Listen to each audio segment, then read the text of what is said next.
Hi, I'm Joanne Ferrier, and welcome to this Fronteras Desk special. We'll bring you stories of life south of the border in Baja California. We begin our journey with a story of development and the environment. The wildlife-rich peninsula of Baja California has long lured fishermen, surfers, and nature lovers to its pristine coast. But when real estate boomed in the U.S., it also boomed south of the border with beachfront high-rises and luxury resorts. Now, the funds behind many coastal developments has dried up, leaving some environmentalists with a sigh of relief. Fronteras Desk reporter Jill Replogle and video journalist Katie Ufrat bring us this report. Santa Rosalita is a tiny fishing village on the Pacific coast, about 400 miles south of the U.S.-Mexico border. There's not much going on here as night falls on a recent weekday evening. Just a few dirt bikers roaring around and surfers catching the day's final waves. But only 5 years ago, this town was bustling with construction. I'm standing in the middle of what was supposed to be the start of a huge development project in Baja California. It was going to be a marina filled with boats, and it was going to be the first step in the nautical staircase, which was a string of marinas that the federal government had planned for along the coast of Baja California and the Sea of Cortez. And as you can see, it's completely filled with sand and abandoned. The failed nautical staircase project has become the poster child for overambitious development dreams in Baja California. It was planned with the expectation that the real estate was going to continue growing. So I would say, well, let's put some marinas in key places because we are developing the entire coast. So eventually we'll have thousands of people with yachts coming to Baja California. During its recent boom years, many Mexican developers and Americans in search of a plot of paradise invested in Baja California's miles and miles of unspoiled, breathtaking coastline. Now many are saddled with half-finished condos and acres of remote land with no electricity or water.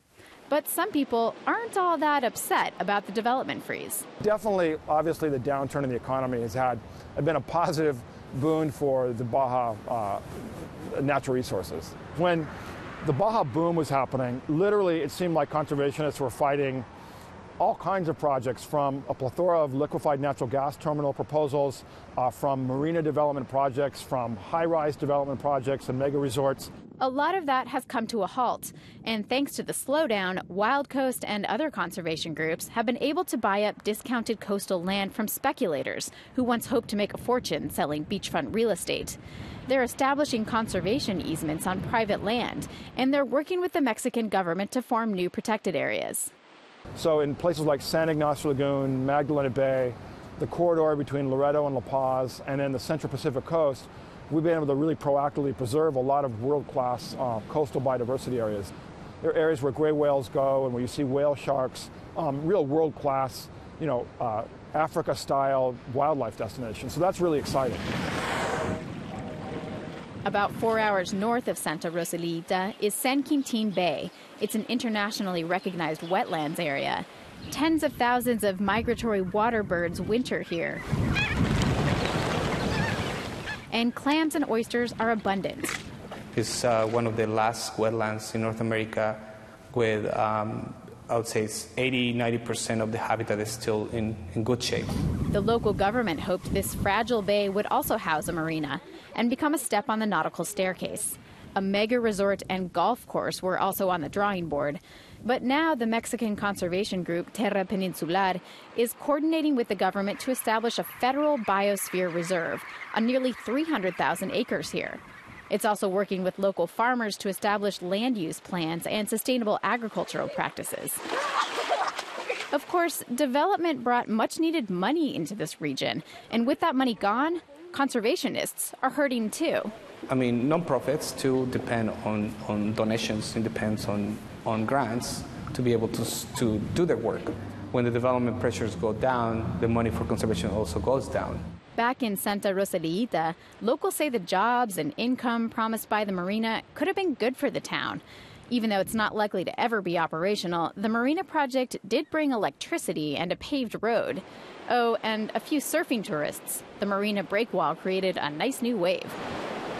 Now, local fishermen are brainstorming ideas for what to do with this sandy corral. Algo de cultivos Sería algo muy especial que se pudiera. Some kind of farm. It would be really special if we could do that kind of work there. For example, an abalone or fish farm. Why not? It's really interesting, and I think we have a very interesting place to do it. Transform a failed marina into a fish farm? Why not? Baja's isolated residents are used to making something out of what appears to be a waste. Those wild, uncrowded coastlines of Baja California have lured surfers north of the border for decades. But the route to some of the best waves have been blocked in recent years by high-rise condos and private development. And as our next story shows, that's causing an ongoing battle. I came here in 1976, found a wave, and decided it was like the best wave I've been in all the way down to Peru. Well, I started flying in Baja in about 1976 or 77, and I have a light plane, so I started looking for places to fly and surf. And San Juanico was one of the first places I came across that had both a landing strip and a really great wave. The place, as far as I'm concerned, is when it's on, it's as good a wave as there is in the world. These three surfers are talking about the wave at San Juanico, or Scorpion Bay as it's more popularly known in the surf community. It might not look like much now, but in the summertime, the ride can be epic. The place is remote. From San Diego, it's about a 900-mile drive via the main paved highway, or 650 miles if you're willing to brave a long stretch of mud and salt flats. Despite the distance, in the summertime, hundreds of American surfers make the journey in four-wheel drives and makeshift campers. They spend their days riding waves that can last up to a minute and a half. That's a long ride. Most spend their nights in the campground that occupies the rocky, cactus-studded point directly above the wave. This prime piece of land has caused a nasty legal battle.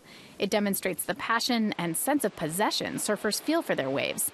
James Adkins is one side of that battle. We're very selfish with our waves. I mean, we don't want to have more people. His former business associate, Reuben Andrews, is on the other side. He leases the campground land from a communal agricultural group, or ejido. Whoever ends up with that property, you know, has kind of a public responsibility to deal with it in a way that I think respects the traditional uses there. Meanwhile, the ejido just wants to turn a profit. The ejido owns thousands of acres of beachfront property, and they never used it for much more than grazing until the surfers came. Pues, ¿de qué me serviría? What good would it do me to have all these beautiful places if I don't have the capital to develop them? At stake, though, may be the most sensitive issue in the surf community: access. Adkins actually started the campground at San Juanico, but he eventually moved on to a more lucrative business, negotiating land sales between American investors and the same ejido. Adkins says he didn't necessarily want to see his semi-secret surf spot developed, but I couldn't keep putting on the brakes when the ejido wants to sell their property, and if I don't do it, someone's going to step into my place. So he and a group of Southern California investors offered $3 million to buy up the campground land and build a cluster of beachfront homes at that perfect wave. But Andrews' campground lease was still in effect. That's where the war began. We tried to buy out Andrews from the beginning. He didn't want to sell out. So as in all negotiations, we tried to figure out a way to force him to sell out. The two former business associates and the ejido have been filing suits, countersuits, and appeals against each other over the lease and the sale for the past 5 years. Andrews and Adkins both accuse each other of trying to block off the land. Come on, Sandy, let's go. On a recent morning, the seasoned surfer Lee of the Sea tries to play catch with his unruly German shepherd, Sandy. Lee has been camping and surfing in Baja California for decades, and he's lost access to many of his favorite surfing spots between Tijuana and Ensenada. I mean, access has been just about completely cut off in a lot of those places. Though he'd like young surfers to have what he had, Lee says that may not be possible. It's changing. I mean, everything changes. Like I think I said before, you gotta kind of, if you don't change with it, you get buried. Adkins denies his group has plans to limit visiting surfers' access to the wave. but he thinks a more upscale and restricted use of the land along this prime surf spot is inevitable. In any projects all over the world, when the property gets to be a certain value, there's no way you're going to stop developers from buying that property and changing it from camping. The lawsuits are still ongoing, but it looks like there will be at least a few more years of camping at Scorpion Bay. More changes may be coming to San Juanico. They're planning to build a paved road to make the journey from San Diego about 300 miles shorter. Well, we continue our journey south of the border to explore the budding wine industry in Baja California. Though it's gaining traction, it has a ways to go to its goal of becoming the Napa Valley of Mexico. Baja California's Valle de Guadalupe lacks Napa's rolling, oak-studded hills, but it does look a lot like some of the wine valleys of Southern California. Sparsely vegetated, rocky hills give way to rows of planted vines and occasional groves of olive trees, rolling down towards the valley floor. Mexican wines have won scores of international prizes in recent years, including 12 medals in last year's International Wine and Spirits competition in Spain.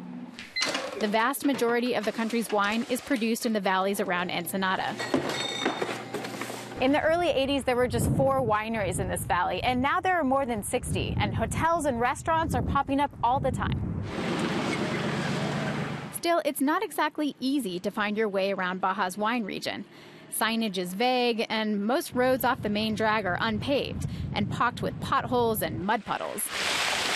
But the region has other, perhaps bigger problems. High taxes and, the bane of all Western farmers, a scarcity of water. If we want to grow as a sector, we have land, good land, and a very suitable climate. But if we want to grow as an industry, we need water. Baja California has about 8,000 acres of vineyards, compared to Napa's 45,000 acres.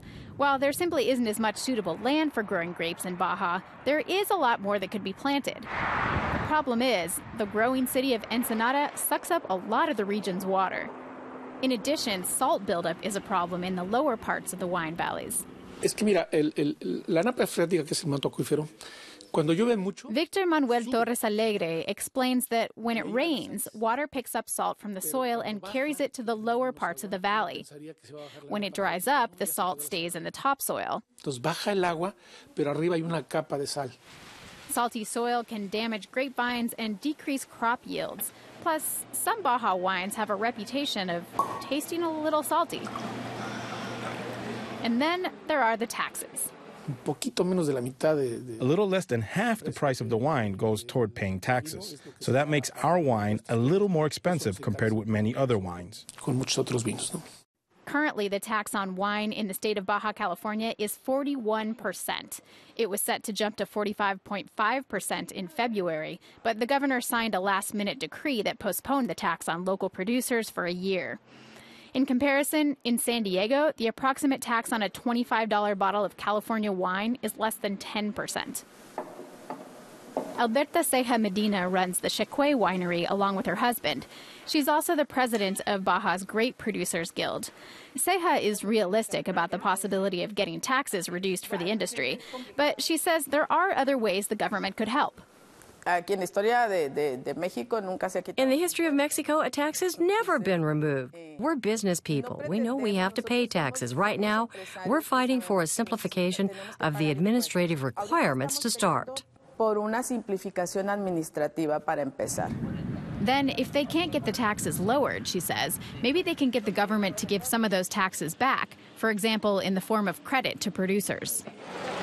The Baja state government has designated the wine sector as a priority industry, but Ceja recognizes that the only way producers will get the support they need to flourish is to demand it. The government isn't going to say, come here, I'm going to help you. We have to get organized, get prepared and everything, and then go and say, look, this is how we want you to help us. The government is also looking at ways to provide more water to the region's wine growers. The latest plan is to pipe in gray water from Tijuana for irrigation. And the industry is getting organized and more professional. The State University in Ensenada now offers postgraduate degrees in grape production and winemaking.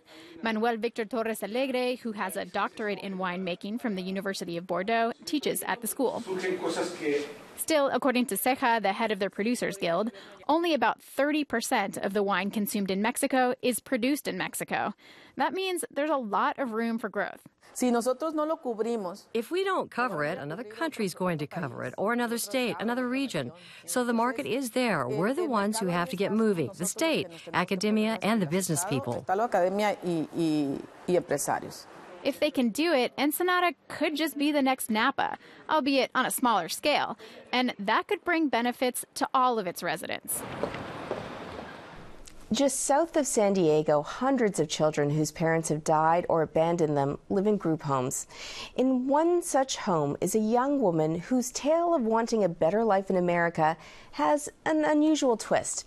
She's actually a U.S. citizen living in a Mexican orphanage. Fronteras Desk editor Jose Luis Jimenez brings us her story. Meet Flor Jacqueline. On the outside, she looks like your typical teenager, full of energy, self-conscious about her looks, likes to hang out with friends and draw. But her life story is atypical. She's an American citizen, born in Long Beach, California, and brought to Mexico when she was 4. She was abused by relatives in Mexico and has spent about half her life in a casa de hogar, which is similar to what in the U.S. is called an orphanage. It's what passes for foster care in Mexico, loosely regulated group homes that get most of their funding from foreigners. Now 18, she is reclaiming her U.S. citizenship.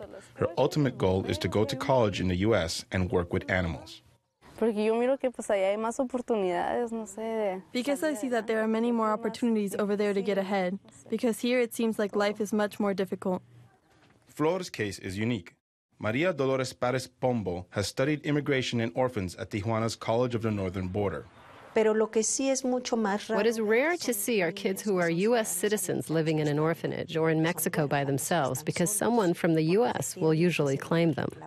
Flor has lived most of her life in and around Ensenada, Mexico, and was frequently abused by her mother and grandmother.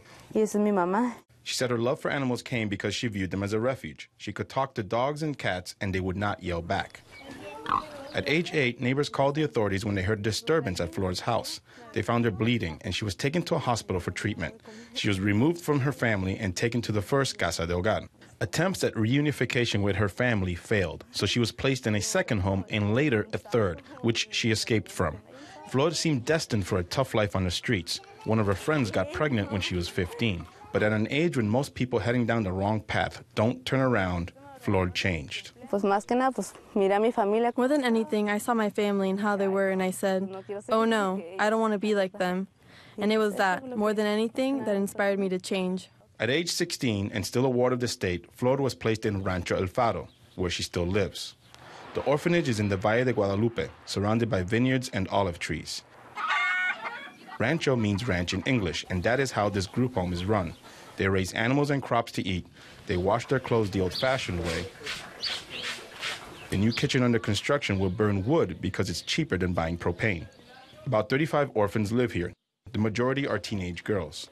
Most homes in Mexico would not accept children older than 12. Flor has spent many years in an orphanage, and she always knew that she was a U.S. citizen. But because she was a minor, she needed her mother's permission to cross over to the United States. Her mother never gave it to her. But now that she's an adult, she is on her way. Yeah. The director of Rancho El Faro says Flor uses her rough childhood as motivation. She focuses on what she wants, and that should help her break the cycle of abuse and dependency that she grew up in, because it hurt her growing up in an orphanage. To help Flor reach her goal, an Orange County-based charity called the Corazón de Vida Foundation has taken a special interest in her. Employees helped her obtain her birth certificate and have driven her to the U.S. consulate in Tijuana to obtain her passport. But why take such an intense interest in one orphan from the hundreds the foundation helps? Maricarmen McFarland Hernandez says Flor is a special case. Flor Jacqueline has a strong talent. She has a big heart.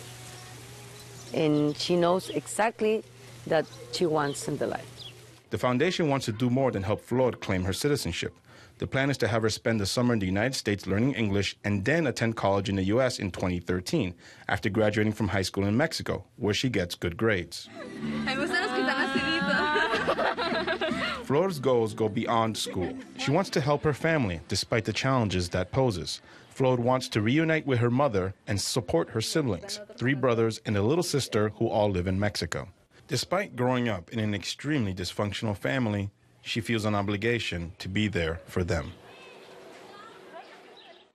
Traditional orphanages were phased out in the U.S. in the 1960s, but as we just saw, many children are still cared for in orphanage-like group homes in Baja California. Unlike the government-supported foster care system here in the U.S., Mexican orphanages depend heavily on charity to survive. Our next story focuses on a former orphan from Mexico who immigrated to the U.S. and now runs a foundation to help these kids. It has become a monthly tradition for some. A bus starts before dawn in Los Angeles, stops in Orange County, and finally arrives at Mission Bay Park in San Diego. There, it picks up more supplies and people. The final destination will not be one of the region's popular tourist spots. Instead, the group of 50 or so volunteers will spend the day at an orphanage, one that is within driving distance of Southern California. Bill Phelps from Encinitas is preparing to go on his 26th trip in a row. He enjoys reading to the kids, helping them paint, and occasionally acting as a pony during the once-a-month visits. Last time when I went there, I went into the toddler room, and they hadn't seen me for, I guess, 4 or 5 months. Before I could even sit down, they were already digging into my bag, getting out the colored pencils and the coloring books. Volunteers donate a variety of items, from toys to clothing to household cleaners. Once loaded up, the bus makes the quick trip south on the freeway into Mexico. After a stop at the Mexican Customs building, the bus winds its way out to Tijuana's eastern neighborhoods. It's a combination of new communities and industrial buildings. But there are also many older neighborhoods that preceded Tijuana's modern boom. The orphanage, Casa Hogar Zion, is in one of these areas. The road is not paved, there are no sidewalks nor streetlights. There is a palpable excitement in the air as the bus arrives. The orphans congregate near the entrance, anxious to meet the visitors. After quickly unloading items from the bottom of the bus, the children waste no time opening the toys, books, and craft supplies brought to them from the north. At any given time, there are about 100 orphans here at this home. They range in age from infants to university students. Most have been brought here by the government because of circumstances in their home, be it child abuse or drug abuse by their parents. Some of them have just been brought here by their parents because they couldn't care for them anymore. Dale Valenzuela came to Casa de Zion after her parents died. The tall 9-year-old likes to play volleyball and go to church, but is not that excited about school. When she grows up, she'd like to be a singer, or a dancer, or a pastor. She appreciates the visitors because they fill a special need. Even though I don't have 2 parents, they are like our parents. They help us. Some people do more than simply donate items. Some try to equip the children with tools to become successful adults. On a trip to Casa de Zion last year, Rick Levis Fitzgerald heard about a teenager who had just graduated from high school and dreamed of becoming a doctor. But the kid, Lorenzo Virelas Catalan, had no money to pay for his education. Levis went back home to Santa Monica, and with the help of friends, they now raise $500 a month for Lorenzo's education. The two met for the first time on this trip. Levis believes it's important for Lorenzo to become independent and set an example to others in the home. Because coming here for the day doesn't do much. It's whether you come back and what you do after that. Without the financial help, Lorenzo would not have been able to attend college. He and his 4 siblings came to Casa de Zion when Lorenzo was 8. 12 years later, they all still live at the home. No, well, to tell the truth, there is no way for me to pay them back for all of their help. And also, if they would not have helped me economically, I would not have been able to go to the university. There are a total of 9 buildings at the orphanage. And one of the more popular areas is the nursery, where newborns and toddlers are cared for. The volunteers enjoy holding and playing with the tiny kids, who are unaware of their circumstances. Hilda Pacheco Taylor helped organize the trip. She is the founder of the Corazón de Vida Foundation, one of the orphanage's primary sponsors. Pacheco and her 4 siblings became orphans after their father abandoned the family. Her mother, a tortilla maker, could not make enough money to support them. She had known about the orphanages. She had known about that system. But, obviously she didn't want to give her kids up. So she did end up taking us to an orphanage. And It was probably the best thing she could have done for us. It was a huge sacrifice, but it really helped us. Pacheco and her family eventually immigrated to the U.S. Years later, she visited her orphanage and was surprised to see how the home deteriorated. It was struggling to feed the children. In 1994, she started the foundation, which now helps support 15 orphanages throughout Baja California. The nonprofit has been bringing U.S. residents to the group homes for 18 years. Carmen Gonzalez, the director of Casa de Sion, says she could not operate the home without the kindness of strangers. I was privileged to have started the orphanage and to be a founder. But this is possible because many people help us, help these children succeed. After a lunch of pizza and fruit salad, the kids enjoy some homemade cupcakes from Los Angeles. Then there's some last-minute playtime, and the volunteers board the bus to head back to the United States. They disembark so the vehicle can be inspected for contraband and their residency checked. After waiting 2 hours to cross the border, they're back in the U.S. to begin their journey to their comfortable homes. That wraps up this special edition of Fronteras, Stories from Baja California. We have many more stories about our border region at fronterasdesk.org. Thanks for watching.